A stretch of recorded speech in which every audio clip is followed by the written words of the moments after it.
आज हरियाणा बजट को लेकर रोहतक में प्रेस वार्ता में कृष्णलाल पवार ने कहा कि हरियाणा सरकार किसानों व प्रदेश की जनता को स्वच्छ जल देने के लिए कृत संकल्प है और इसी को लेकर हरियाणा विधानसभा में भी एक कानून बनाया गया है कि अगर कोई फैक्ट्री मालिक यमुना या किसी अन्य नदी और नहर के अंदर फैक्ट्री का गंदा पानी डालेगा तो उसके खिलाफ एफआईआर दर्ज की जाएगी और भारी जुर्माना भी किया जाएगा। उन्होंने कहा कि इस चीज से बचने के लिए फैक्ट्री में ट्रीटमेंट प्लांट लगाए जाने चाहिए ताकि पानी को संशोधित कर सिंचाई या अन्य तरीकों में इस्तेमाल किया जा सके। साथ ही उन्होंने प्रेस कॉन्फ्रेंस के दौरान पूर्व मुख्यमंत्री व कांग्रेस नेता भूपेंद्र सिंह हुड्डा पर भी जमकर कटाक्ष किया। पंचायती संशोधन बिल हमने मैंने कल पेश किया था। उसमें जो सरपंच हैं, पहले कार्यकाल पूरा होने के बाद 2 साल के बाद उसकी कोई इंक्वायरी पंच और सरपंच की नहीं कर सकते थे। अब हमने उसमें 6 साल का प्रावधान किया है कि 6 साल के बाद तक भी उसकी इंक्वायरी हो सकती है।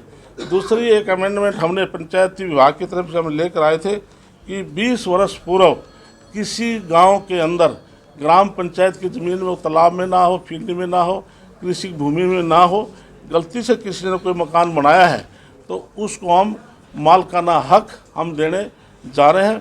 तो इसलिए हमने उसको कलेक्टर रेट हमने रखा था 2004 का, इसलिए उसमें हमने कुछ अमेंडमेंट की है।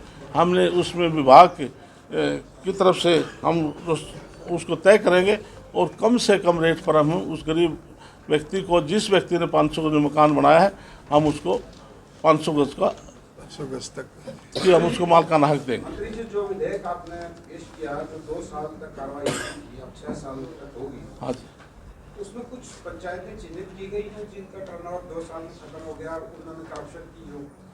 नहीं, उसमें इस प्रकार का अभी कोई चयन नहीं किया गया। चिन्हित जो मामले पेंडिंग है या कोई इस प्रकार की शिकायत आएगी, कोई सरपंच ने पंच ने बहुत बड़ा गबन किया है और 2 साल के बाद उसको छुटकारा मिल जाता था और वो केस हमारे चाहे ACS लेवल से या डायरेक्टर लेवल से उनको राइट ऑफ करना पड़ता था।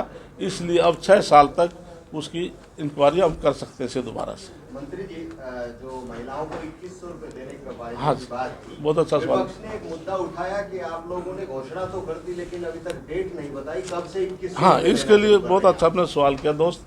इसलिए कोई योजना होती है और भारतीय जनता पार्टी ऐसी पार्टी है जो हम अपने घोषणा पत्र में लिखते हैं। आज तक कोई ये नहीं कह सकता कि चाहे केंद्र चाहे प्रदेश से हमने उसको लागू ना किया।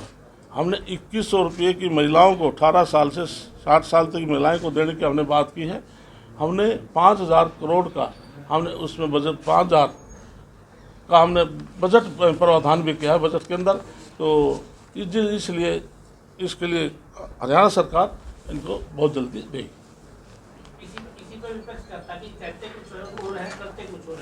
ऐसे है, विपक्ष है कहाँ? 91 से मैंने 8 चुनाव में लगातार लड़ता आ रहा हूँ। 91 से अप टू डेट मैं पहली बार देख रहा हूँ कि आज तक विपक्ष का नेता नहीं बन पाया। और दूसरी बात मैं कहता हूँ कि भूपेंद्र सिंह हुड्डा कांग्रेस का सीनियर लीडर है। आप उसकी प्रोसीडिंग निकाल कर देख लें, जो भी कोई हाउस में बोलता है एक शब्द भी वो दर्ज हो जाता है। आजकल अपने विधानसभा क्षेत्र के लिए या रोहतक के लिए कोई एक शब्द भी भूपेंद्र सिंह हुड्डा ने आज तक कोई शब्द बोला हो, केवल विपक्ष की बुराई के लाए उसके पास कोई दूसरा शब्द नहीं है।